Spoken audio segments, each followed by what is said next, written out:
curriculums that are available.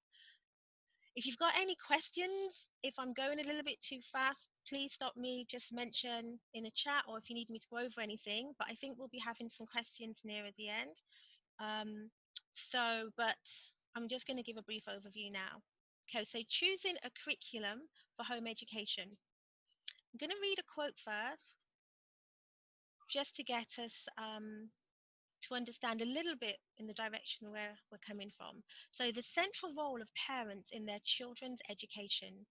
Deuteronomy 6 to 9 says, "And these words which I command you today shall be in your hearts. You shall teach them diligently to your children, and shall talk of them when you sit in your house, when you walk by the way, when you lie down, and when you rise up.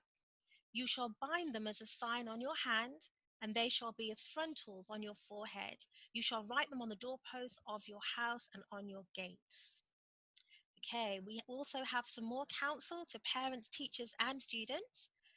And this says, "In his wisdom, the Lord has decreed that the family shall be the greatest of all educational agencies. It is in the home that the education of the child is to begin.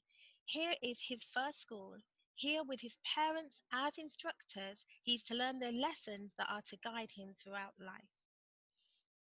And the last part, "It is in homeschool that boys and girls are prepared to attend the church school." So, why have you chosen to home educate? I think that's a really important question for parents to ask. The reasons why you're home educating will decide why you've chosen the curriculum that you choose, and it will just help you on your journey.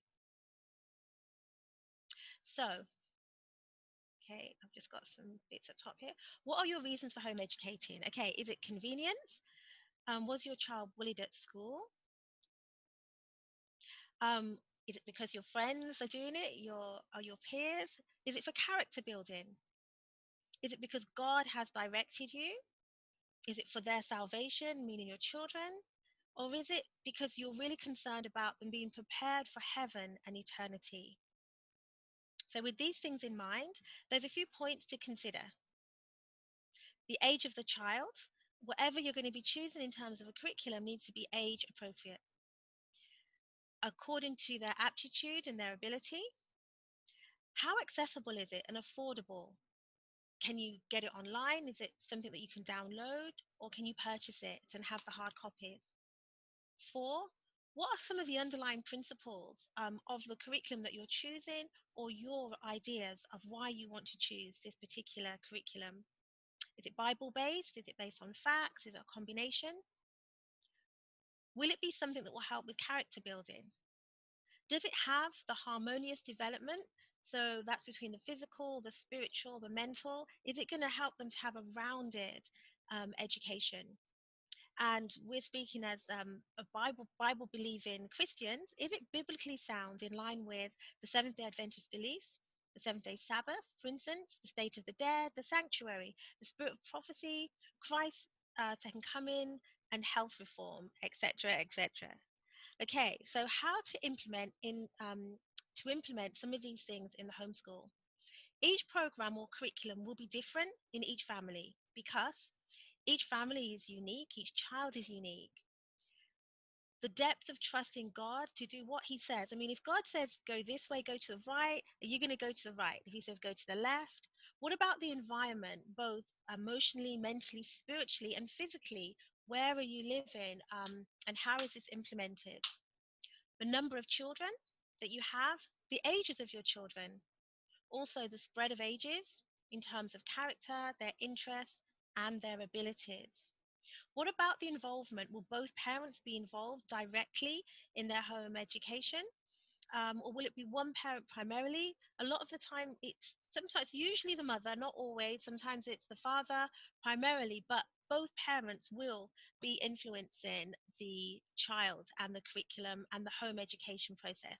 And finance, that's a really important thing to consider. Okay, so we're going to cover briefly Christian curriculums, Seventh day Adventist curriculums, and Bible studies. We're going to look at apprenticeships and mission and service. Okay, so I'm not sure how many of you may be aware, but when you're home educating here, particularly in the UK, you don't have to use the national curriculum. Here's the government website, gov.uk, where it has national curriculum. What I should have put up as well is the home education guidelines that are also on that website. Okay, we have another curriculum here, which is called ACE, which stands for Accelerated Christian Education. And this is sorry, this isn't a Mennonite program. I'm sorry. That is a Christian program. The one that's a Mennonite program is this one, which is the Modern Staff curriculum. So the ACE briefly, so sorry about that. That was an error there. We have the Modern Staff. This is a Bible-based curriculum, and they go right from grades from preschool, as the Americans say. I know we have different terminologies here in the UK. It goes all the way from preschool all the way up to grade 10. And they have a variety of curriculum and resources that are available. Again, this is a Christian curriculum. The next curriculum that we have, there are many. I'm only picking out a few today. Some of the probably more well-known ones, or ones that people that we know have used, or that we've used ourselves. So Christian Light Education. Here I've got the website there for their program. And they've said on their website, if you're looking for a complete homeschool curriculum, a popular choice is Christian Light Education. I do know some people that have used this one as well. Then we have Sunlight, and this one, I just want to say there's about 3 Sunlight curriculums out there. One of them is a Christian, this is a Christian one. There's a non-Christian one, but this one shouldn't be confused with the Sunlight that's written by that's a Seventh-day Adventist curriculum, which we're going to look at a little bit later. So this is their website, sunlight.com. So the Bible as our textbook. Here we have another curriculum and program, and Raymond and Dorothy Moore, they have sadly they've passed away now, but this is a range of some of the resources that they have. On their website, they do have curriculums that are available for children, again, from the earlier grades all the way up to the older ones, and they have resources in English and in Spanish. So you can see there that they have things, readers, things on anatomy, physiology, to do with human biology, and they have a range of all the subjects. Okay, the next curriculum that we have, it's actually more of a Bible study guide, and it's called My Bible First. And I have got a few slides for this just to show how families are using it. This is a curriculum that we were very familiar with as a family, a homeschooling family as well. My children are quite a bit older now, but they do have a youth program as well. Okay, these lessons are specifically designed to assist families in establishing regular, vibrant, life-changing worships. The goal is to help, this is on their website, to help our precious children fall in love with their ever compassionate Heavenly Father and devote their lives in service to Him. It's to love Jesus and to as they devote their lives in service to Him, to understand the plan of salvation and the great controversy. So they have a range of resources, and they are particularly geared a bit more toward family worship, which, again, as a homeschooling family, that's a very important part of your curriculum. So they have it from as young as cradle roll, or the beginners, all the way. In this section we're looking at, they have the primary and kindergarten as well, and they go up to older children. They have junior program as well. Again, you can use this program, Bible study, with your children just according to where they are at. We found that we use this particular curriculum in our church, and we use it at home as well. You have the upstream, which is a youth program. And again, it's very in depth. All of this is on the My Bible First website. They have lots of resources as well. So they have charts and booklets, many other things. Also, they're connected to 3ABN. They have online Bible studies as well. And very recently, they have well, they have this as well. This is Plant a Seed, which is scripture songs. That's wonderful. When our children are a lot younger, the best way they learn is through scripture songs and singing. And obviously, children just love music. So they have something that's connected with the My Bible First called Plant a Seed. It has scripture songs that go along with it. And those scripture songs, as they learn their memory verse each week. This is another ministry that has joined with My Bible First, and it's called A Place to Do Something. They recently had a camp meeting, so it's very interactive, and they've put the same lessons online. So I hope I'm not going too fast. Um, it's difficult when you can't see exactly what's going on. So I hope that I'm going at a reasonable pace for you so that you can follow what I'm sharing. So a place to do something again is they have videos as well of the lessons now. So that's another resource still connected to My Bible First, but just another aspect that's been added, particularly because of the lockdown as well, and knowing that families are not being able to get out as much, so they're at home. Now, this website again links with crafts to do with for children, and it's called Well Done Crafts. Again, it's not a full curriculum, but it's a good resource that can help, again, depending on the ages of your children. This is another curriculum stroke Bible study, also a mission training environment called Young Disciples. Here's their website, youngdisciple.com, and they've been going for a few years. And this is a ministry that's conducted by the Seventh-day Adventist Christians, and with a mission to bring young people to the Lord.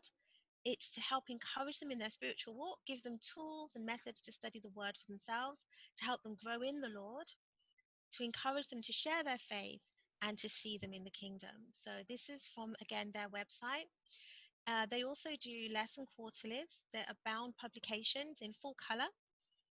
We actually use these lessons before for my children who are now young adults, and we use that in our church as well. Okay, I'd just like to read another quote just to remind us of some of the reasons that can help us, some of the points that can help us in choosing curriculum. Our ideas of education take too narrow and too low a range. There is a need of a broader scope, a higher aim.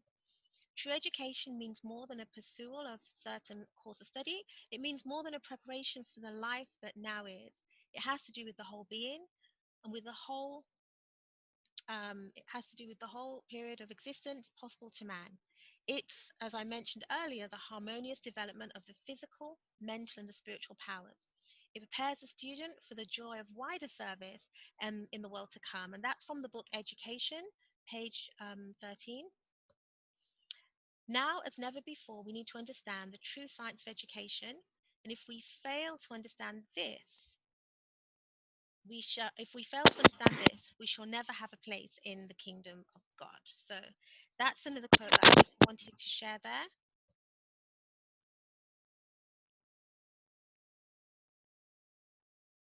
Okay. Oh, okay. I was just going to briefly, Neil's going to be speaking later, but I wanted to mention that he does have a handbook that was really instrumental for us as a homeschooling family a few years ago. In actually helping us to choose a curriculum, and not only in terms of choosing a curriculum, but understanding what true education is, and also in helping for the child when they're older or young people. Quite often we focus a lot on, okay, when they're the younger age, but what are they going to do when they're older? And there were some really good chapters in there that we found useful. Okay, this is another language program. This is a language program. It's called the Riggs Institute, and it looks at an explicit language program. It comes with a CD, flashcard,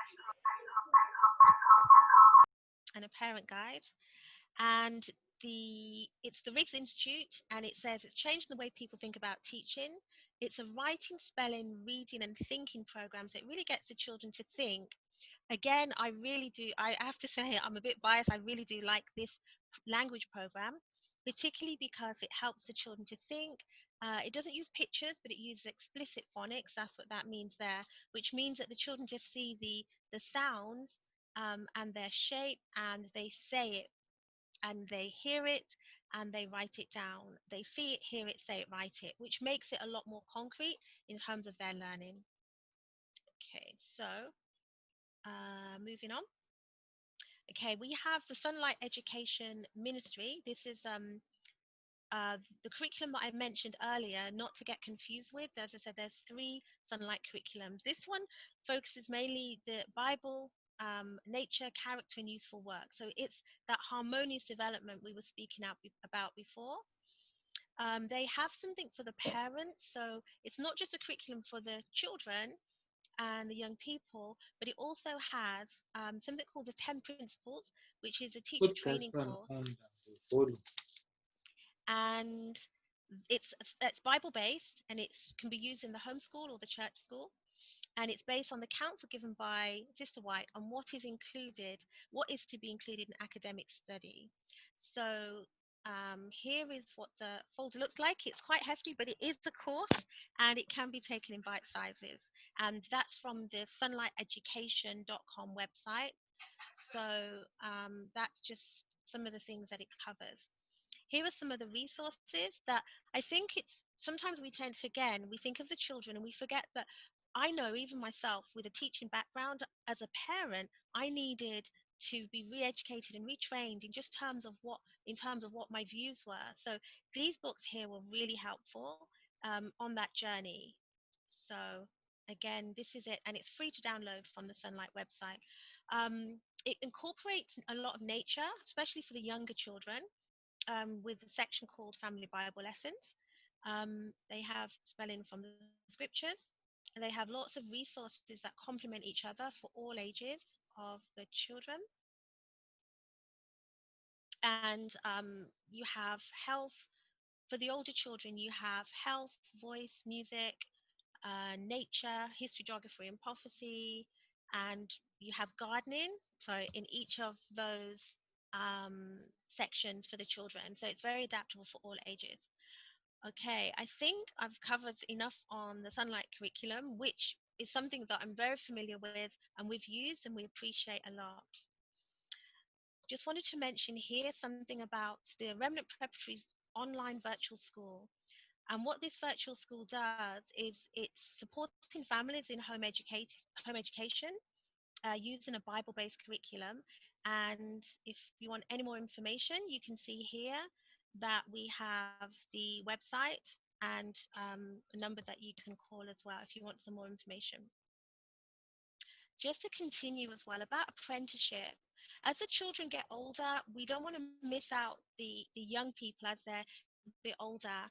And some of the things that we really want to look at when we're looking at a curriculum is the health. After we've looked at a curriculum and they're going into their apprenticeship, there may be curriculums that cover certain areas, but a good support as well is health and medical missionary work, which looks at natural remedies, amongst other things. And these are things that families, parents can do with your children at home.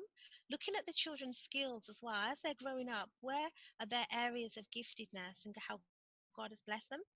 The lay Bible work as well piece. I'm going to mention a little bit about that in a moment. The practical useful skills workshops as well, and practical camps as well. Young Disciples, there's a camp. That's not in the UK though, that is abroad. Okay, here we have Peace, and Peace is Practical Evangelism and Adventist Christian Education. That's what it stands for. It's a 4-month residential training, and you can see the website here at the peacecenter.co.uk. And on that website, it tells you a little bit more about that. Okay, there's a scheme that a few of us in a ministry that we have, True Education Ministries, is working on called the Yes Scheme. And this scheme, it's a little bit small, I'm sorry, I couldn't make it any bigger, but it basically it's supporting youth as they're on their journey, and there's areas of supporting work that they want to go into.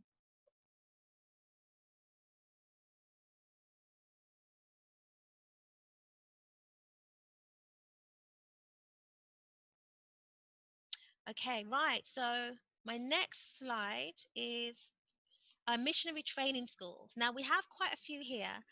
These are some recommended in order of true education and adherence to given the modules of home-like family-based mission schools. Sorry, that's a little bit of a mouthful, but there's quite a few missionary training schools that young people, having been home educated and going on further, can be involved in. We have Vida Superior, all the way in Colombia. We have a few others here in um, uh, Peru, Bolivia, the Dominican Republic, Brazil, and other places. I know for some parents it might be a bit frightening, the thought of your children going away, but I'm just sharing with you some of the missionary training schools that are available. There's another Sorry, one here. Sister Angela, can I just interrupt you for a second? Yes, you can. Just one quick thing. The first two ones, the Vida Superior and Las Yes. Delicias, is not Colombia, because sometimes the Oh, people kind of misunderstand. And okay. Colombia is in the United States. Oh, of And course. these two places are in Colombia, South America. So there are two South different, America.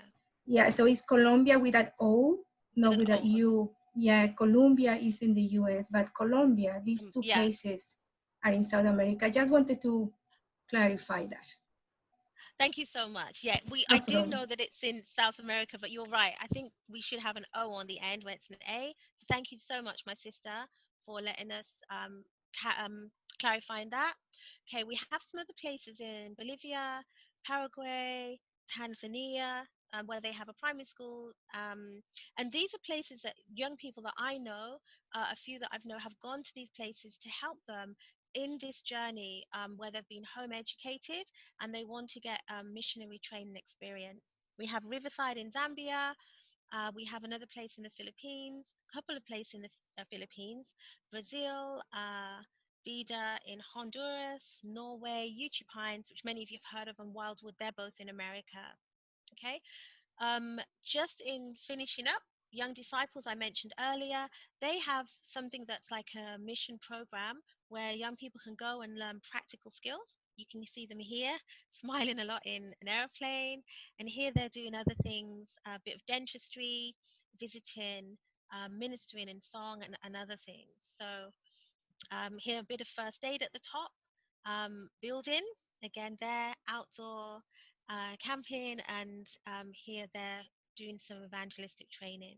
So there's a wide variety of options available. There's a lot more available now than there was when my children were younger, or at that, just over the years, it has definitely grown. Okay, so I just want to read one last quote. I hope I haven't gone too fast for you. I just want to read this quote. Let parents do their part, not only helping the children in their study, but becoming familiar with the lessons themselves. The Bible is our textbook. Parents, teachers, and scholars need to become better acquainted with the precious truths contained in both the Old and the New Testaments. We must come up to a higher plan of action. Let the Spirit of Jesus vitalize the souls of the workers. Then their plans and the methods of labor will be that character to win souls to Jesus Christ. Okay, I've ended my presentation, and I just pray that it has been very helpful for you. Okay, thank you very much. Thank you, Sister Angela, for that You're whirlwind. welcome. Whirlwind. Oh no, don't! It wasn't a whirlwind It's again, was fantastic. it? Lots of information, and we are recording it, so people can go back and obviously go over the information that's been in it. I've seen some stuff on there that I wasn't aware of, so thank you very much for that. You're welcome. Very comprehensive. So we're going to go over to Mike and Vicky, who are just going to really just share a bit of their personal experience of using different curriculum and how they've kind of used different things to home educate their children. So over to you, Mike and Vicky. Okay, good evening, everybody. I'll just do a quick introduction of our family. We're situated in the southwest of England, Cheltenham. So we're responsible for that kind of area and further down. So if anybody needs any assistance, and you're in that neck of the woods, then please do contact us. We're kind of at the end of our home educating journey, I suppose, because we have two boys, 21 and 18. The 18-year-old is on sort of the special needs autism spectrum. So again, if you've got questions about that, then please do contact us and we'll be happy to help you. I'm going to hand over to Vicky now. She's going to tell you a bit more about our journey.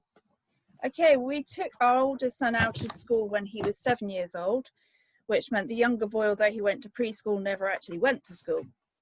We learned from an early age that our boys needed their own devotional time first, and then some free playtime before settling down to guided activities. Older son particularly couldn't settle unless he'd had free playtime first during the day.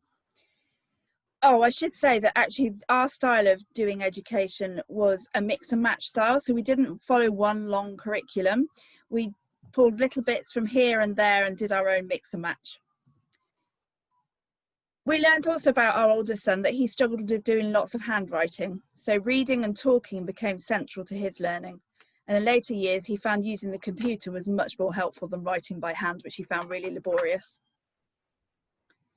We used a few workbooks for the main subjects like English and maths, and occasionally for science and languages, which they did French and Spanish.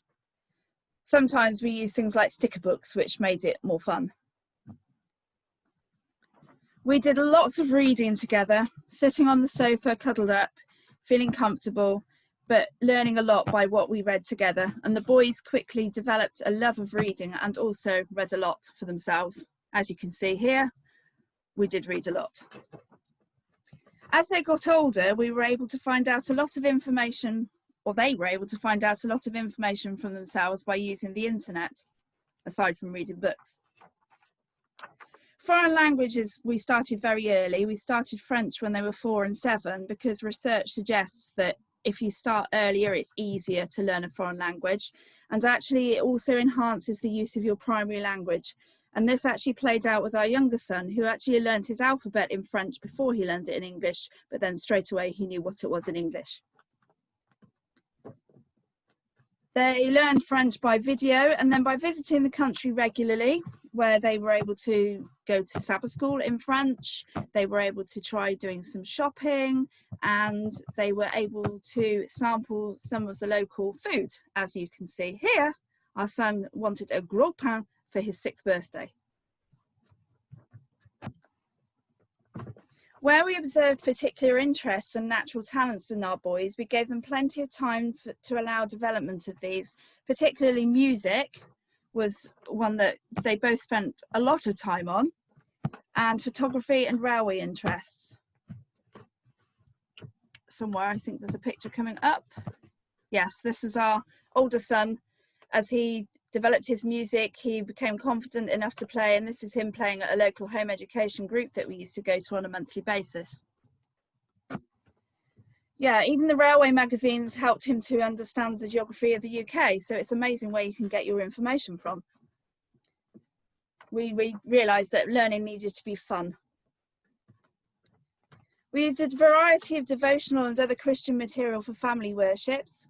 We also managed to incorporate our language learning in this. We found some memory verse books in a Christian bookshop in France, which matched some English ones we already had. So they were able to learn their memory verses in French and English at the same time.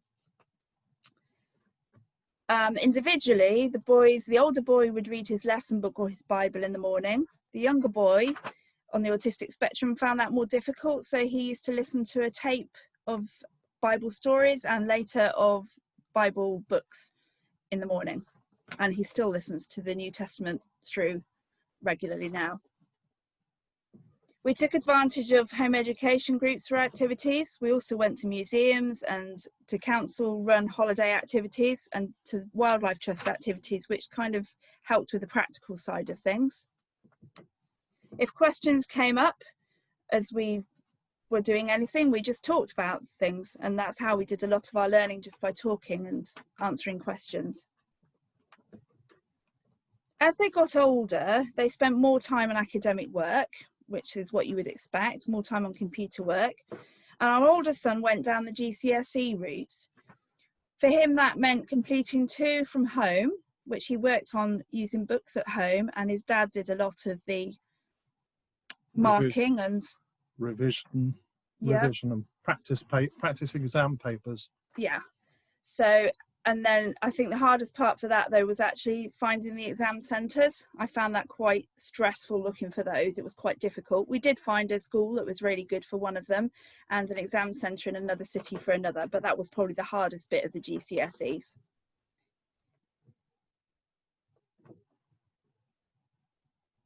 Socially and spiritually, no, in fact, actually the older son, when we felt he was socially and spiritually mature enough, we then sent him off to college at nearly 16 years old, where he did GCSEs and City and Guilds course.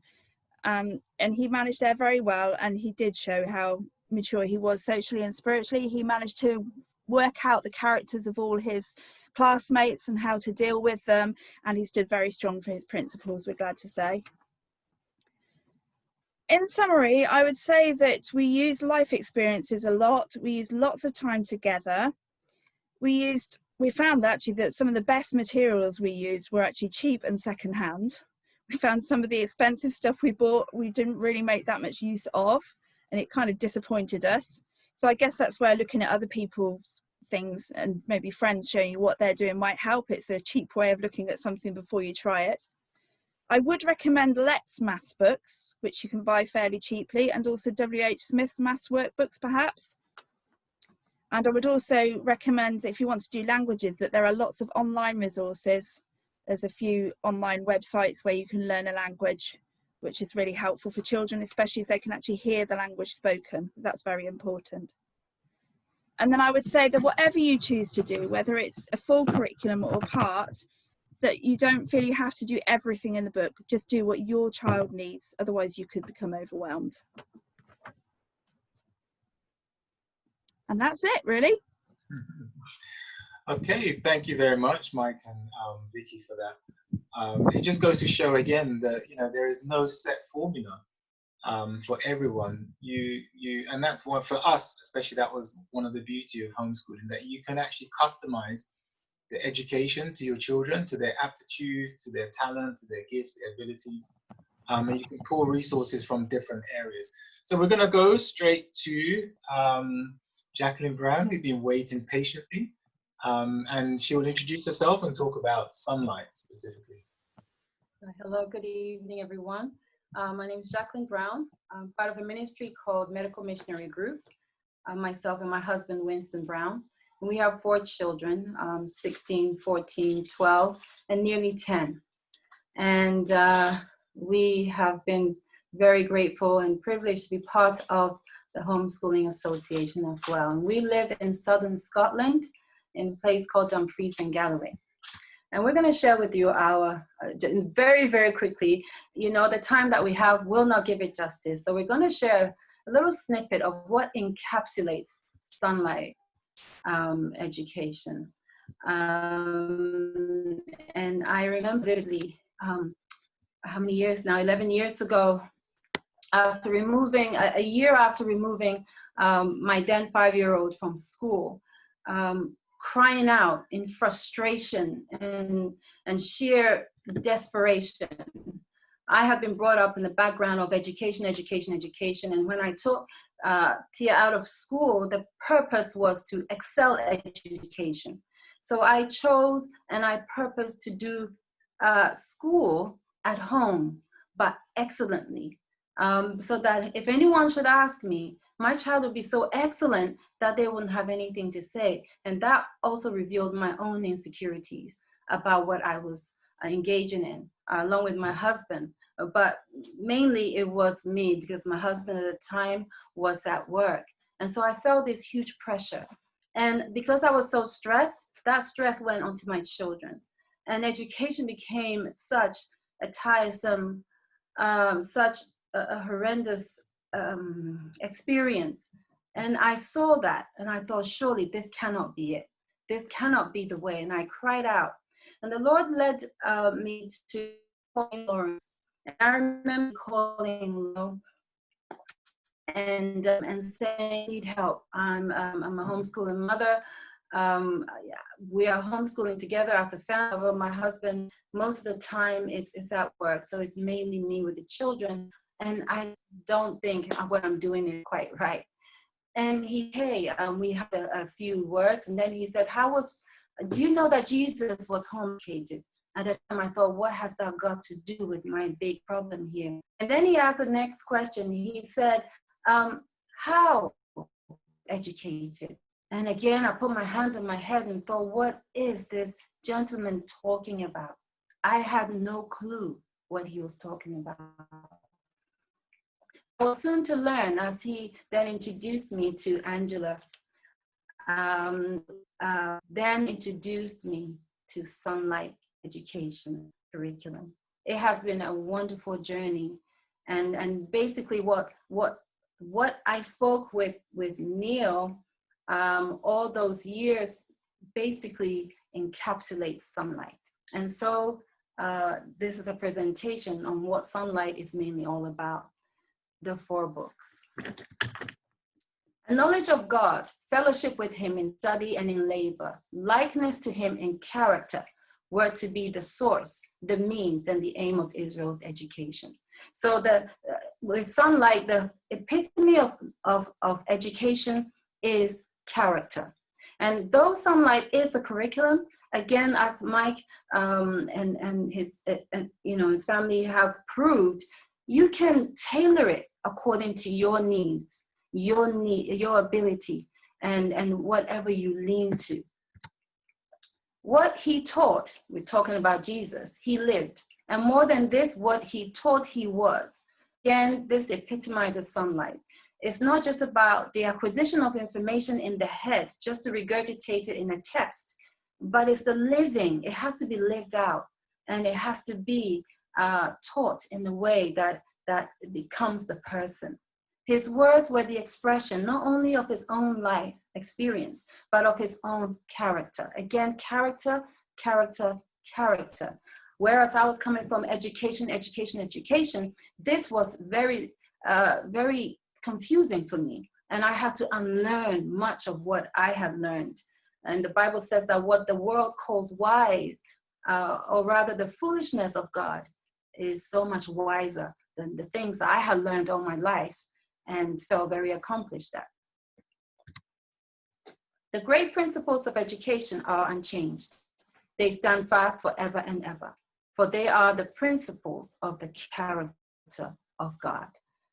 So education is not simply to acquire a whole load of information, to pass a whole lot of tests, to acquire a whole lot of letters out to your name, to acquire the best job in the world, and then what?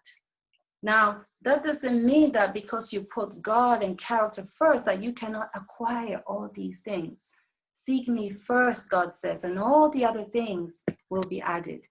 So to teach us his character, God gave us these 4 books. And what are these 4 books, you might ask? Book number 1, Nature. Nature testifies of God. Nature is not God, but it testifies. It testifies of God, and that there is a God. And the beauty of nature is a reflection of who God is. Educate the children and youth to consider the works of the great master artist and to imitate the attractive graces of nature in their character building. So again, as we look at nature, we're looking at all that is beautiful and good, and we're trying to encapsulate that, we're trying to live that out in our own lives. Children should search out, both in nature and Holy Writ, every object representing Christ, and those also that he employed in illustrating truth. Thus they may learn to see him in tree and in vine and lily and rose, in sun and star. They may learn to hear his voice in the song of birds, in the sighing of the trees, in the rolling thunder, and in the music of the sea. So in everything we consider the physical as it is in the spiritual, and vice versa, so that they can look out there and see God in the beauty of what is around them, as it is also in people. So the lessons that can be learned from nature are plentiful. I mean, Sunlight does a wonderful job in its family Bible lessons, which we use for worship, evening and morning. And the family Bible lessons start from Genesis to Revelation, but along with each lesson, you have a nature application. So you learn about trees, you learn about flowers, you learn about moths and butterflies, rocks and minerals. And this also is science. So you're learning biology, you're learning chemistry and physics, but in a way that is not taught at your regular school. So we learn physics and we learn a lot of chemistry in the kitchen. Make it practical, make it enjoyable. It's not very beneficial for me to sit and teach science all day long if you can't measure to make a cake. It has to translate into real life lessons. We learn God's perfection. We learn the Creator and the Sabbath. We learn about obedience to the law, trust and perseverance, industry and faithfulness. This is another thing that is wonderful about Sunlight, in that there are character qualities that is highlighted with each lesson, with the family Bible lessons and with the school lessons also. And with each character quality, we strive with God's help to make it practical. So for example, orderliness. Okay, Levi, please put your shoes together. Remember, we're learning about orderliness. And you know, it's a gentle reminder, and it's not a strict, stern, instructional, doctrinal kind of thing. It's a lifestyle. It becomes part of who you are and part of who the children are. And therefore, it really is a blessing. We learn much from all the things around us. The very simplest things become so deep and so vast. All children should study physiology. It should be regarded as the basis of all educational effort. So again, Sunlight encapsulates this in the health class. The health classes are so deep, so profound. Oftentimes, for the presentations that we do as medical missionaries, we get our ideas from their lessons. It is so beautiful. And it's not just about having it in the mind, then go into the kitchen and replicate what they learn. They teach me and teach and share these things also with their friends. And currently, the eldest, she's writing articles for the home education website, which is such a blessing, just simply sharing what she does. So mothers and fathers should carefully educate their children upon this subject, the subject of physiology and anatomy, that they may, by obedience to nature's laws, avoid disease and secure health and happiness. It is not necessary that all mothers should teach their children all the details of physiology and anatomy. Again, be moderate, taking it day by day, little here, a little there, not being consumed and overwhelmed with too much too soon. But they should avail themselves of all the means within their reach to give their children instruction relative to the simple principles of hygiene. So if your child is old enough to know how to cover their mouths when they cough, how to blow their nose if it's dripping, how to wash their hands, these are how to brush their teeth. These are all principles of education, from the rising up and to the going down. We're learning every step of the way. The second book is God's Word, the Scriptures. And here in 2 Timothy 3:15, we see that from a child, thou hast known the Holy Scriptures, Paul said to Timothy, which are able to make thee wise unto salvation through faith which is in Christ Jesus. Again, in another text, it says that I am more wiser than my teachers, than my ancients, because I meditate on your word. We're told that the Bible alone can teach a child how to read, how to write, and how wonderful and how vast is the Bible. It covers so much of life. And so from the Bible, going out to the world, we learn in Sunlight, we learn history, geography, and prophecy. And you're learning not just from the history of the world, the tainted history of the world, because each country has its own history or his own viewpoint of history. But when you learn from God's point of view of history, you see so much more. And you see the rising up of nations against nations. And you see that history is connected to geography, which is interconnected to progress. So when things happen, you can trace it back to the history that you learned right from the word to the modern present day history. Biography, the truest to life. Principles of government for the control of the state, which is all around us currently. Principles of government for the regulations of the household. This is crucial. Philosophy, the most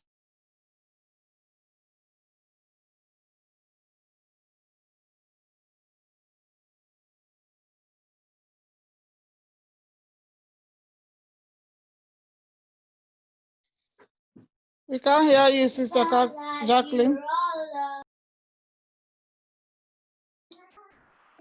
Okay, just she may have frozen, may have lost connection. I'm sure she will be back very, very shortly. In the meantime, while we're waiting for her, do we have any questions on the previous presentations? Oh, she's back. She's back. You're muted.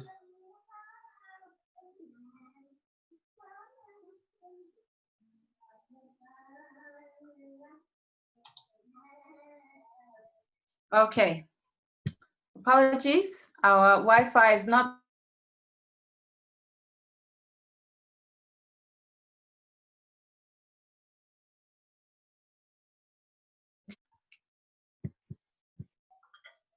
Okay, so we were on the scriptures and how Sunlight uses the scriptures in teaching history, geography, prophecy, from the scriptures up to the modern day. So you have a fuller and more comprehensive idea of the history of nations and the history of peoples. Philosophy, the most profound. Poetry, the sweetest and most sublime. And here we put music also to the scriptures in scripture songs, which are always so beautiful. The value of song as a means of education should never be lost sight of. Let there be singing in the home of songs that are sweet and pure, and there will be fewer words of censure and more of cheerfulness and hope and joy. Education 168. What is the third book? The third book is life experiences. Let the child and the youth be taught that every mistake, every fault, every difficulty conquered becomes a stepping stone to better and higher things. It is through such experiences that all who have ever made life worth living have achieved success. So it is with the homeschool. Sunlight encapsulates that it's about the life experiences. And experiences are stepping stones to greater things. So we should never be so bogged down with one thing that we neglect all the others, but we learning every day, ever advancing. Of the almost innumerable lessons taught in the varied processes of growth, some of the most precious are conveyed in the Savior's parable of the growing seed. It has lessons for old and young. And so with Sunlight, you learn from very, very simple things, just like Jesus taught, looking at the physical and its application to the spiritual. Let them, your children, each have a piece of ground or a pot of their own. And as you teach them how to make a garden, how to make things grow, how to prepare the soil for seed, and the importance of keeping all the weeds pulled out. Teach them also how important it is to keep unsightly, injurious practices out of the life. Teach them to keep down wrong habits as they keep down the weeds in their gardens. It will take time to teach these lessons, but it will greatly pay. And this is one of the things that we found, that I personally found. This taught me great patience because it takes time. That's one thing about Sunlight. You do have to learn with your children. You do have to have them in the kitchen alongside you. And so what takes you half an hour now takes 2 hours plus cleaning time. But in a very short space of time, it does indeed greatly pay, because you are out of the kitchen and they are in there doing everything. Book 4, useful labor.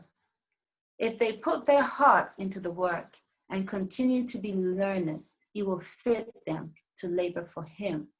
And so the whole point of education then becomes so much more than acquisition of qualifications. But it's about the life, the everyday life. It's about the character, and it's about the end product. It's about the reason why you are educating, the reason why they are learning what they are learning. And so different labor, different things, teaching them how to make simple things, even if it is sewing their own button on a shirt or a skirt. This is useful labor. Woodwork, making a little birdhouse out of scraps of wood, and see how wonderfully excited they become when the birds come to their house. But learning maths, learning even perpendicular bisectors in mathematics. I learned that at school, and I thought, when and why am I learning this? When am I ever going to use it? Until I started making things with my children. Simple things, how to cook in the kitchen, how to clean up after yourself, the safety with which you need to exercise self-control in the kitchen and whatever you do. Sweeping after eating. These are all aspects of education, everyday education, which helps our children as they grow.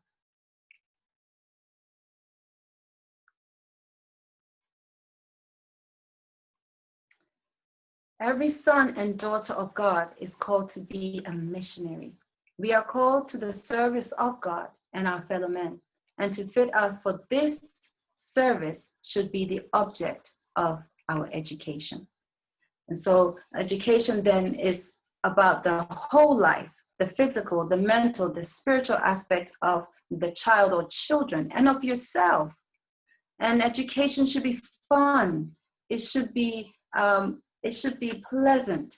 And so with Sunlight, again, you can create your own curriculum in terms of expanding. We go to museums, like Mike and Vicky do. We look for specifics. One time we searched in old libraries for Bibles. It is a wonderful research to find old Bibles with old English, and sometimes they won't even let you touch it. They are that old. And so you look for different things. As they grow, they find their own interests. So we go to libraries, and again, we find different books that pertain to those interests, always looking at what is true, what is honest, what is just, what is pure, what is lovely, which are all Bible principles. So the whole plan of education then becomes about service, but also about the harmonious development of the physical, mental, and spiritual. And always knowing that there is one who is leading. And the Bible says here in Isaiah 54, it says, all thy children shall be taught of the Lord, and great shall be the peace of thy children. I believe that's what we want most of all for our children. And Sunlight definitely, as a curriculum, offers that and so much more. Okay, and that is the end of this particular presentation. And I hope I wasn't going too fast. You weren't going too fast. You weren't going too fast. But thank you again again for that information. Angela did mention that there are a couple of Sunlights, and I have put the right one for the one that was being spoken of by Jacqueline. Hello? So you can see, you can visit that website. Okay, Neil, Are you ready? We are, just to let you know, we are running just a little bit behind schedule. We were hoping to leave at least half an hour for question and answers, but we'll do the best that we can. And hopefully you'll find it interesting. So Neil, are you ready? Yes, thank you. Yes. Okay. Good evening, everyone. Just to introduce ourselves, I'm Neil Lawrence. This is my wife, Kizawanda, and we are homeschooling parents. And at the moment, we are helping with the association in an advisory capacity. And I'm an Adventist teacher. Okay, so I'm going to share a little bit about the Purpose of Life portfolio. And just to help you to understand the portfolio approach to education, if you like. So I'm going to just talk a little bit about the portfolio idea, and then I will give you a bit more specific details about this Purpose of Life program that I've developed. So to start with, I just want you to think for a moment as to what is your vision for your child or for your children at 18.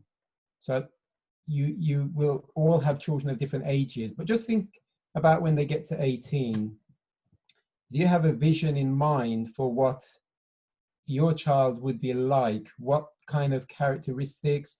What would their identity be, if you like? Now I'm just going to bring up two profiles just for you to consider. So this is one child or young person at 18, and just look at some of these characteristics here. Now there's quite a lot here, but just have a look at some of them and you'll get the gist of it. All right. So this young person then is quite academic. They've got their GCSEs, their A-levels, they're applying to university. But if you look at some of their other characteristics, like Christian character qualities, there's a lack here. Also, they're not very practical, financially still dependent on their parents. And if you think about it, this is quite typical of a lot of young people at 18, even within the church. Yes. All right. Now, let me give you another profile. And you can just see the contrast here. All right. So this young person and is almost financially independent. They're in the process of setting up their own business. They're able to earn and support themselves. And when I say no A-levels, no GCSEs, I don't mean that they've taken them and failed. I mean that they haven't gone that route. They've got a different route, yes? And you can see that their character, they're growing in their Christian qualities. Now, of course, there would be a lot of young people in between these two profiles, yes, but it's just to give you an idea and for you to think about what is it you have in mind? What kind of vision do you have in mind for your child? And you know, the Bible says, where there is no vision, can somebody finish it for me? It talks about where there's a lack of vision, there'll basically be failure. So we need to have a vision for our children and young people. Now, it may not turn out exactly in line with what we have in mind, but at least we've got some characteristics that we're working towards and we'd like to instill in our children and young people. All right then, so with that in mind then, how are you getting on with the education of your children? Now just think about this thought here. Is this you? So this, he's saying then, I'm not very organized, prefer a well-structured curriculum with all the resources ready-made so that I can plan and give evidence of my child's learning. And I've come across parents, you know, who prefer to have a program that's well-structured, well set out that they can follow. And in some cases, you know, they will say that because they're not very organized and they would find a more flexible or versatile approach a bit difficult. So they'd prefer something a bit more structured. So this might be you. How can the portfolio idea help you? Well, first of all, what is an education portfolio? I've divided it into two parts. There's the internal aspects of it. So basically, it's a place to efficiently plan, document, organize, review, assess, reflect, and build on learning and personal development. Yes? It's simply a place where you can do these things in an efficient, organized way. The portfolio then can include instruction information for how to use it, like a guide.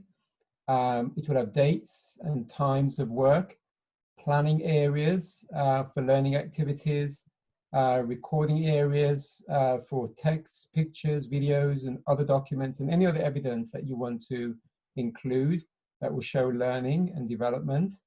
There'll be an assessment area where you can assess the learning that you've documented. And it can also include an element of collaboration where learners can collaborate with other learners using the portfolio, share thoughts and ideas, and even review each other's work. And then there's the external aspects of the portfolio.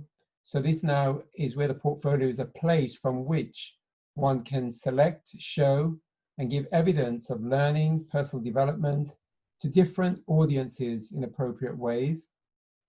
And it can also be shared then with fellow learners for collaboration and peer assessment. Sorry to cut you. Can you go back one slide, the slide just before, please? This one? Thank you. Okay. All right. Okay. So what are some of the advantages then of using the portfolio approach? Well, as I said, it's a place then to plan, document, organize, review, assess, reflect, and build on your child's learning. You can track your child's learning journey over time in an organized way.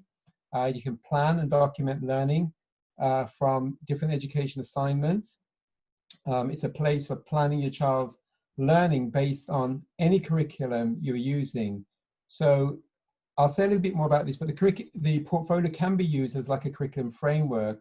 But if you're following a different curriculum, and a number have been mentioned already this evening, you can still use the portfolio because it can be a place where you do your planning, your recording, and your assessment of your child's learning. It also allows you then to implement biblical principles into your child's learning in a systematic, consistent way. And it will help your child to see their own learning journey and progressively take ownership of it. And it's an efficient way then to present and display your child's learning to other parties. Now, the portfolio that I've developed, this Purpose of Life portfolio, is based on learning assignments. These are like multifaceted learning assignments, which include different areas of learning. And I want you just to think for a moment of how most curriculums are set out and structured. And most of them are based on subject areas, yes, even Christian curriculum. So if you take these subject areas here, and these are the like compulsory areas of the national curriculum at Key Stage 3. So you can see you've got the narrow subject divisions here, physical education. Now, in contrast, the portfolio approach, and specifically the Purpose of Life portfolio, is based on learning assignments, or I actually call them living assignments, because they're coming out of real life, yes? And these are just some examples here. So the first one would be where we establish the purpose of life, and we link that to everything that our children are doing. So they understand the connection between sweeping the kitchen and the purpose of life. Yeah, the purpose, the connection between helping a neighbor and the purpose of life, yes? So these would be some of the assignments: domestic management, practical. Just think of it, of working towards the goal of your child being able to run and manage a home in all the practical aspects by the time they get to the age of 18. And you're going to systematically teach them all that's involved in age appropriate ways as they get older. Then you've got domestic management financial, which is all the financial aspects of running a home. And you can see all the opportunities there for maths, accounting that can come into that. And then these are just some other examples: home agriculture, personal health care, character development, stewardship of God's gifts, looking at all that God has given us and how we can manage these things efficiently. Yeah. And these are just some of the, okay, so on the left here, I'm just finishing off here with the subjects of the national curriculum. And the blue ones here are, these are just some of the subjects that you can do at GCSE. So it gives you some more subject areas. But again, they are kind of narrow, compartmentalized subject areas. And then on the right, you'll see some more of these learning assignments. They're broad, and they're basically aspects of real life that we want our children to learn and develop in and become efficient in, competent in as they get older. Yes? All right. The Sabbath itself can be a learning assignment. There's plenty of learning opportunities in the Sabbath that you can't get in the week, which is quite interesting. All right then. So that's the those are the learning assignments that will be included in the portfolio. So specifically now, for the Purpose of Life portfolio, these are just some of the characteristics then. So it's focused then on God's purpose for life revealed in the Bible from creation. It's based on the education model established at creation. There's real life learning or living assignments focused on attaining God's purpose for life. So if you go back to creation, you'll actually see in Genesis 1 and 2 that God gave man a number of learning assignments, having dominion over the animals, subduing the earth, being fruitful, multiplying. He gave him a plant-based diet, yes? And these can all be seen as assignments, and they were ongoing, and they would all be towards the purpose of man's education and development, and that would continue throughout eternity. Biblical principles then at the heart of and guiding in all the assignments, accessing learning built into each assignment. So each assignment has learning in it, and the idea is to access that learning through the different activities that you will do. You've got God as the ultimate source of all learning and development in every assignment, and we are accessing the sources of learning that God has given, like the Bible, nature, useful work, experiences of life. Some of these have been mentioned earlier. So the Purpose of Life portfolio then, it's an education support service for parents. It can be used as a curriculum or a curriculum framework, and it can be suitable for homeschoolers as well as non-homeschoolers. And there are flexible options for engaging in the program. There's also an annual validation of the portfolios that is available. And the details of the program will be on a website called Christian Education Solutions. It's not there at the moment, but it will be. But I do have information about the portfolio that I can share further with people if you're interested. Just to show you then a little bit of the inside of the portfolio. So basically it's been developed in Excel, if you're familiar with Microsoft Excel. And basically the portfolio is a series of these documents for each of the learning assignments. So this is an example of domestic management practical. And if you look down on the right, you'll see these tabs here. So these are basically the pages through the through this particular assignment. So there'll be a planning area. There's an emphasis on language competence that comes out of that assignment, the mathematical area, so mathematical competence. And then there's going to be area for recording, assessing, progress tracking, and there'll be a tutorial. And you can see the same with the tabs at the bottom. So, so this is, it starts then with an introduction, and there's ideas to get parents started for what to do in this particular assignment. And then down this is just going down the page. This is like the planning page. And this is one that my wife has been working on with our son. And so you can see basically that for each week, you plan according to these different headings here in the planning table. So you have areas that you want to focus on. You can consider your child's interests as guiding biblical principles, goals, desired outcomes, and what activities you're going to do, your sources of learning that you're going to be using, and your preparation. It's a bit off the slide here, preparation. And then it ends with connections to purpose of life. So you connect everything to the purpose of life. And then this is like a recording table. So at the end of the week, you can record what you've done in these different areas. Again, you see the headings here, and you can give evidence. The evidence can be documented like in a separate folder. You can have links here that you can link it to the folder where you're keeping evidence, whether it's pictures, PDF documents. We can compile that evidence. And this is just an example here. So we are using this portfolio. This is our son here, and he's doing some domestic management. You can see he's in the kitchen here. And so we're recording this in like a PowerPoint and just putting the pictures in for the different learning assignments that we do each week. And then for the progress tracking then, in the assessment, in the assessment area, which I haven't showed you, there's an opportunity where you can give like a rating for how well your child has done. It's like a comment. There's 5 options there, and also scores that go with them from 1 to 5. And so you can compile those scores each week for different areas. Like this is a self-assessment, so the child or young person can give an assessment of themselves. And then as a parent, you can assess their character. How was their character as they were working through the week? Their knowledge and understanding, their practical skills, and so on. And then connections with the purpose of life.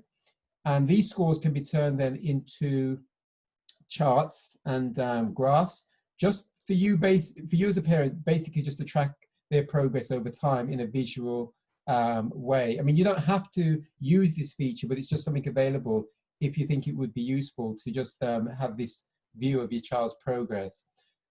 So that's an overview then of the Purpose of Life portfolio. Now, if you are interested in it, these are our contact details. So if you want to make a note of these, on Tuesday this week at 7:30, I am doing a Zoom presentation where I'll be going through the program in more detail. Excuse me, and you'll have a chance to ask your questions, and I'll talk about the different options and how the program can work for you. So if you are interested, you want to find out more, and remember, whatever curriculum you're using, you can use this just as a tool, if you like, for your planning and for your recording. So it can go with different curriculums, or it can be used with the living assignments as a curriculum framework, if you like, in its own right. Yeah. So if you want to find out more, you can take down these details. If you want to give me a call, if you can't make it on Tuesday, you want to talk about it, just give me a call and we can give you more information. Yeah. And you can tell others about it that you think might benefit from this. So thank you very much. Okay, thank you very much, Neil. Again, for that that option that is available to parents. You can see that lots of information has been given. You probably have lots of questions. I've seen quite a few questions in the chat as well. But I think it's only fair that we give those people who send us questions in advance the opportunity to have those questions answered. So we're going to go straight into the questions that were received previously. We'll try and answer them as concisely and as quickly as we can so that we can get to some of the ones in the chat. We do apologize in advance if we do go a little bit over our time, but we pray that it will be worth your time. So I'm going to hand over to Sister Anushka, who's going to kind of just coordinate the question and answers for us. Right, thank you. So the first question that we have, going to put that to Sister Jacqueline to answer for us, and that is, how well balanced is homeschooling versus normal schooling, and how is this gap bridged in the curriculum? Okay, so homeschooling, it depends how you're going to do homeschooling. You can do homeschooling you can do school at home. So that's what I initially started to do with my children. At the time I had 3 of them. They were 5, 3, and 1. And you would simply transfer all the things that they do at school, at regular school, to the home. And you would try to make it work. And if this is what you want, then it is very easy to do. And you can do a self-assessment at the end of every week, or you might choose at the end of every month. However, what I found in my experience is that I wanted more from my children than simply what they had at school, because then what was the point of me taking them out of school? I wanted them to have a broader experience of education, not necessarily to be stuck, you know, at a desk continuously doing work, but perhaps one of the children might do better visually. And so you look at all areas of education, visual. One of my children is very wordy and she loves to read. So you're able to then accommodate each child and their learning styles and what they enjoy. You can choose to educate them outside because it's a beautiful weather. So you can balance it very well, but I think it takes also a change of mind. There is a difference between home education and true education. This is another step that I have to take. So I went from school to home education, like school, to true education, which was a complete 180 degrees, but which has been very, very rewarding. So in terms of balance, you can find a wonderful balance between school education and home education, like school. And again, a perfect balance with educating your children at school, but using true education. I hope that answered the question. Lovely, thank you, Sister Jacqueline. Next question is, I would love my children to connect with other SDA homeschoolers, maybe work on a project together. How can this happen?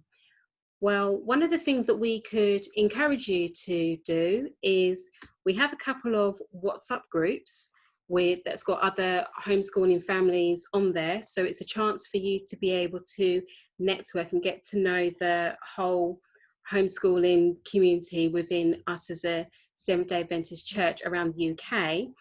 As for us as an association, what we would do is we would look to see whereabouts it is that you are actually based in terms of where you're actually living. And what we as an association have, as Brother Joseph mentioned towards the beginning, is that we have different area coordinators located in different parts of the UK. So what we will then do is to put you in touch with the area coordinator, who in touch would then be able to get you in contact with other homeschooling families within your given area.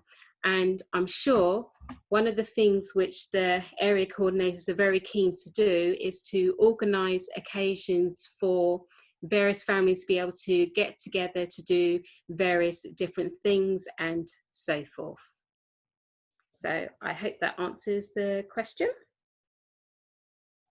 Next question we have is, can I use this curriculum in another country? I'm outside the UK. Sister Angela, is that something that you would like to be able to answer for us very concisely?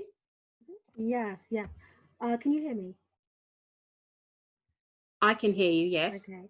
Yeah, I think here we're speaking about the Sunlight curriculum, and yes, it can be used in other countries. I'm not sure if I made it really clear, but just to mention that the Sunlight curriculum online is on Google Drive, so that's downloadable, and you can download any of the information, and you can print it, and you can use it for your child or your children in any way that you want.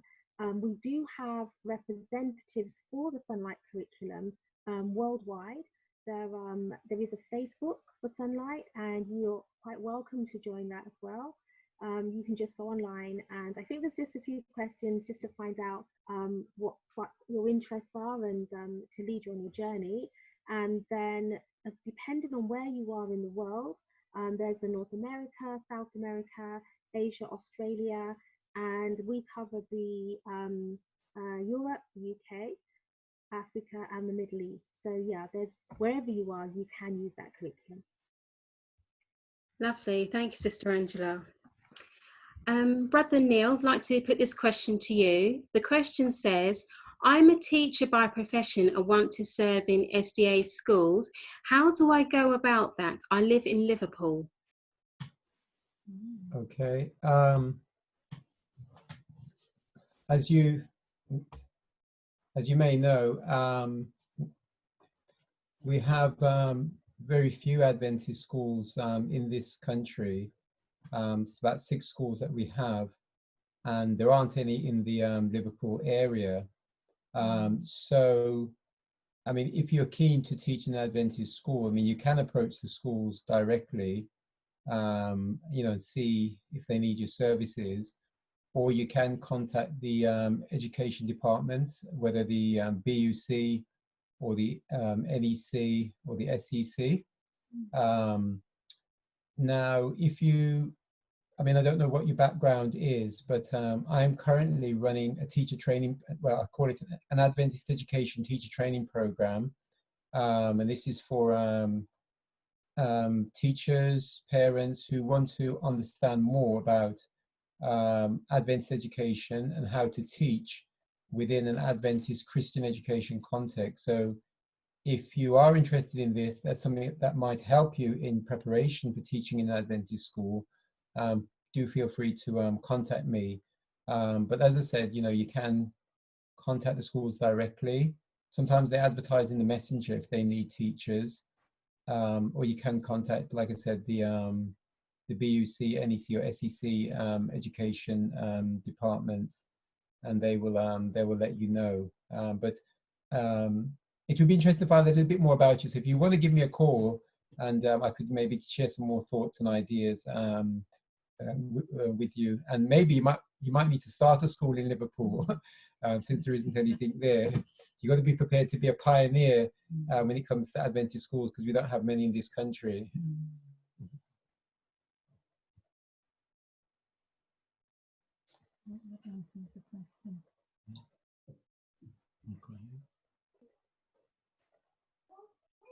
Okay, so this question, Sister Anushka, was asking if it's possible to live in Kenya while doing homeschooling following the UK education plan.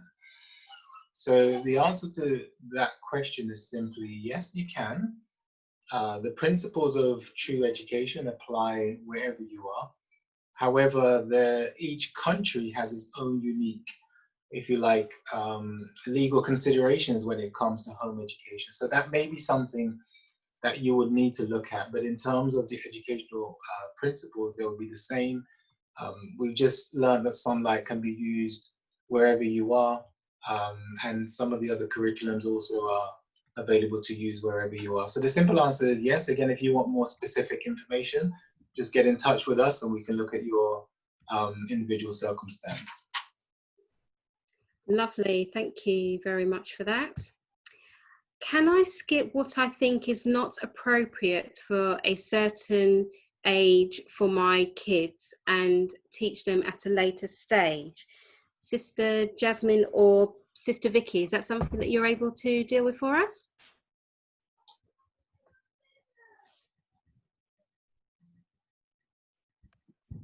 Yeah, just finding my mute button. Yeah, that's the beauty of home education, is that you can approach subjects when you feel your child is ready for it. So for instance, when you get sex education in schools, there may be stuff that you would consider would be far too early for your child to be learning, and when they're at home they don't need to be exposed to certain things so early because they're not mixing with the kind of children they mix with in school. So you can then approach those subjects at a later date when they are more mature. It also means that if you have a child who is, for instance, we have one on the autistic spectrum whose ability is very good, but his aptitudes and his concentration to sit down and do things were not so. So there were things that we did at a later stage with him. So you can tailor it to what your child's abilities and aptitudes are. Lovely, thank you very much for that, Sister Vicky. My child can't read or do the things other children his age are doing according to the world's expectations. How do you explain? Sister Angela, do you want to tackle that question for me, please? Yeah, I can try, and anybody else can wade in as well. So I think the first thing that came to my mind when I heard this question was how old your child is, the child. That really does make a big difference. I know when we were home educating our children, two girls and a boy, our girls and our boys learned very differently. And it was quite interesting because they weren't always doing what the other children were doing at school, or according to even extended families' expectations. But I think the key thing to bear in mind is what your goals are for your child. As parents, we know our children better than anyone else, and they have their particular characteristics, their personalities, and they have very different learning styles. I think another principle that comes to mind is that there is a principle of better late than early. And with that principle, especially with boys learn quite differently. They learn a lot more by doing hands-on things, and the reading will come. I would say don't be discouraged. Have a look at, is your child 3, or are they 7, 10, 13? It really depends what age they're at, whether they're a boy or a girl. But one thing I would say is all of my children learn very differently. And when they're ready, they will definitely they will catch up. And one thing again that helps when children are learning to read a lot with them and find books on subjects that are interesting to them. The kind of stories that my son liked, my girls didn't necessarily like. But by working with their interests, we were able to encourage an interest in the subject. If they were interested in it already, it was great. And that definitely was an encouragement, reading to them. We used to have reading stories. We would have a book, we called it like a book report. They would have a book that we would read together. We'd all just get comfortable, and every day we would go through a book. That helps as you're sharing language with your child, whether you're reading to them or another sibling, another child is reading, and they're hearing and listening. This really does aid in this learning and reading. Lovely, thank you for that, Sister Angela. Our next question is asking, where is the best online resource to get information about homeschooling do's and don'ts as relates to policies and welfare? Brother Joseph, is that something that you can help us with?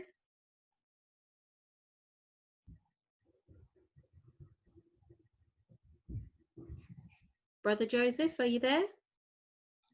I am sorry, struggling to unmute there. Sorry. Yes, I will put the information in the chat. I think that's kind of relating to kind of legal aspects.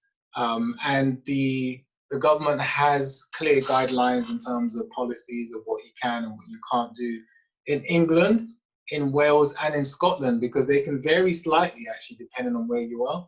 So I would suggest the first port of call is the gov.uk website. And I will put that in the chat right now so you can access it. Okay. I lost my screen as I was trying to unmute. So the last question, I'll have to read it out, was basically some tips.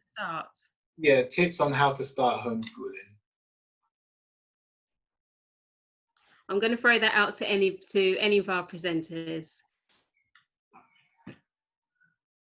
Okay, well, as I'm already muted, I would say that for me, I mean, there's so many different things, and we've already learned that there's no one size fits all when it comes to home education. One, like Brother Neil said, you have to decide what it is that you want to achieve with your children, and then work out a plan for that. Now, what we want for our children will vary from family to family. Ultimately, we want salvation for our children, and so that has to be certainly, I would have thought, at the top of our agendas in terms of character development. Everything else comes secondary, which prepares them for this world, but also will prepare them for the world to come. I always say this, I think that especially if you're just about to start homeschooling, and this is my personal experience, because I can only go over my personal experience, I would say just really enjoy your children when you begin home education. I would say spend time with them. I would say don't get too stressed out about what curriculum I'm going to do. Are they going to be up to date with other children? Am I going to be able to keep up with the Joneses? I would say just really enjoy your children, spend time with them. You'd be surprised how much you actually don't know your children and how much they don't know you, especially if they've been in full-time education. So for me, enjoy them, take your time, do the research in terms of your curriculum, and be happy with what you've chosen, and then move on from there, really. And obviously pray about it each step of the way as well. I think one of the things that was really important for me is to know why I was home educating, to understand, so that I didn't feel like I had to keep up with the Joneses. I agree with everything you said, Brother Joseph, but also to be sure of why you're doing what you've chosen to do, and to know that God is with you, helping you all along the way, so that it didn't matter what the comments were like. Another very important aspect is to teach your child why they're doing what they're doing, why they're learning how they're learning. Because when you get other children's comments, then your child is not perturbed, they're not distressed, because they can also give an answer for why perhaps they're not yet reading. However, they can make a bird house, they can ride a bike backwards, they can climb a tree. Do you see what I mean? So you focus also on the positives of why you're doing what you're doing, so that when the child hears negative aspects, or something that is not very pleasant, they are not distressed or discouraged. I was just going to say, start gently and slowly, ease yourself into it, and if you find that you're going down a route you're not happy with, you can always change. Yeah, can I say? Another thing that we did is I would always say to parents, and for ourselves, we would change in the first year. We changed our timetable so many times, our schedule, and we just got to the point where whatever worked for us and what worked for the family, and we did eventually get there. We didn't, change it as often as in yearly, but definitely enjoy the journey. It's such a beautiful experience. My daughter, 23-year-old, she just said to me the other day, I wish I was still being homeschooled. So that's the sort of response that you want, that your children, as old as they are, the experience is just such a beautiful journey that would they do it all again, even as young adults. She's saying amen.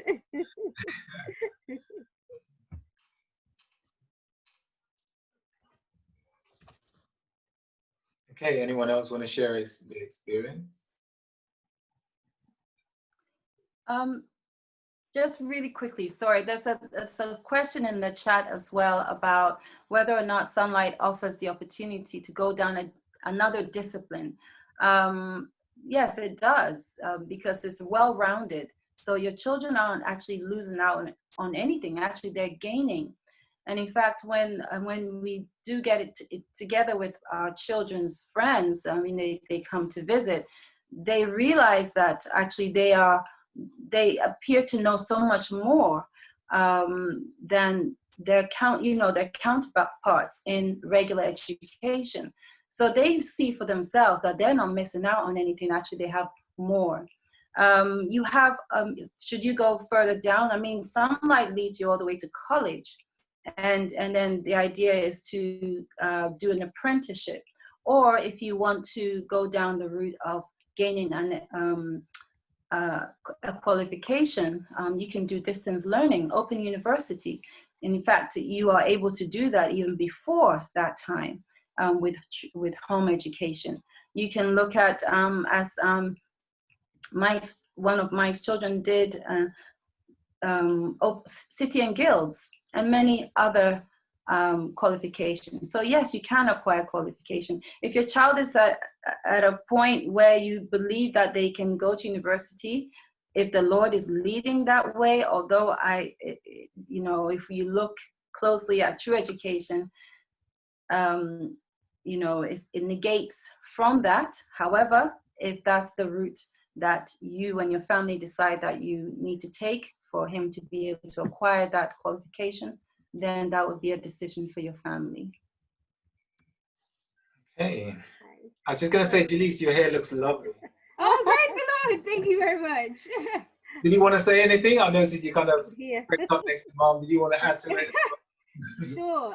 It's just from what Auntie Jackie was mentioning as well, is that when it comes to Sunlight, I have found it a huge blessing. And I found it a blessing because I've been through the other educational systems. I went to school, I went to do different curriculums, Christian curriculums. I did the national curriculum. But then when it came to Sunlight, it reminded me of what my mum said, what Auntie Jackie said, which is, what's the actual purpose? Why are you home educating your child? Is it so that you can get a wonderful degree? Is it so that you can get a PhD? Are we just going to be the same afterwards when we've grown up, had our kids, had grandkids, and the Lord hasn't come? So I think it was the fact that our goal is different. Our goal is heaven. It's just service here and service in the life to come, but obviously enjoying life in that process too. So even for me, I had in mind, by God's grace, being a midwife at first. And then I was like, you know what, not really sure about that.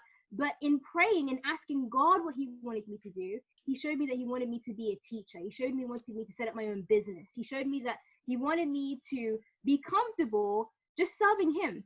And so even though I didn't plan it, I ended up following in my mum's footsteps, and I've become a teaching assistant and following the course that, Brother Neil and Sister Kizu have been doing, a teacher training course.